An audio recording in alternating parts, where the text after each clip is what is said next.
છેલ્લા અઠવાડિયા 10 દિવસથી આ સોશિયલ મીડિયામાં ફરે છે કે ડુમખલ ગામમાં આવું છે તેવું છે. આ લોકો 3-4 જણ છે. એ લોકો ખોટી રીતે અમારા ગામનું નામ લખીને અમને બદનામ કરવા માંગે છે.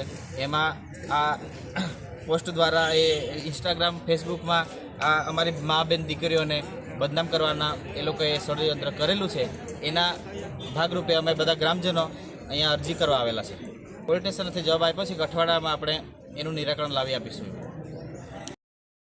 જે લોકો અમારા ગામના ખોટી રીતે પોપટનું નામ લઈને જે મા બેન દીકરીઓ પર એ લોકો આક્ષેપ કરે છે, એમનામાં તાકાત હોય તો એકવાર અહીંયા સાબિતી લઈને અહીંયા આવી જાય.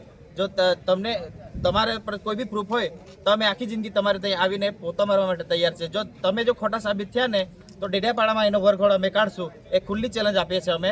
આખા વિસ્તારના લોકોને, આખા ડેડિયાપાડા, ચીગદા અને શાકબારાના આખા આદિવાસી સમાજને આપણે અહીંયા ભેગો કરીશું અમે, અને એ લોકોને અહીંયા વરઘોડા નીકળશે. એ સરકારને બી મારે એ જ માંગ છે કે સરકાર જે નારી સુરક્ષાની વાત કરે છે એમને મારે અહીંથી આ પોલિટિશિયનમાંથી વિનંતી છે કે આવા નરાધમોને અહીંયા પકડી લાવો.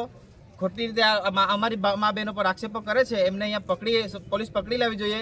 અને જેવી રીતે સુરતમાં અને મોટી મોટી સિટીમાં વરઘોડા નીકળે છે એવી રીતે ડેડિયાપાડામાં પણ આ નરાધમોનો વરઘોડા નીકળવા જોઈએ, એ અમારી માંગ છે. સોશિયલ મીડિયા થકી ખબર પડે છે કે ડુમખલ ગામના કેટલાક આગેવાનો અને ત્યાં કેટલાક જે લોકો છે એમને ખોટી માહિતી આપવામાં આવે છે કે ડૉક્ટર પ્રફુલ્લ વસાવા એ ડુમખલ ગામને બદનામ કરવા માટેની પ્રયત્નો કરી રહ્યા. તો મારે એ જેટલા લોકો ત્યાં આવેદનપત્ર આપવા ગયા છે અને જેમણે બી નિવેદન આપ્યા છે એ બધાને મારે એક પ્રશ્ન છે. શું ડૉક્ટર પ્રફુલ્લ વસાવાએ ડુમખલ ગામ વિશે કે આ પ્રકરણ વિશે કોઈ મીડિયામાં આજ દિન સુધી તમે નિવેદન જોયું છે મારું?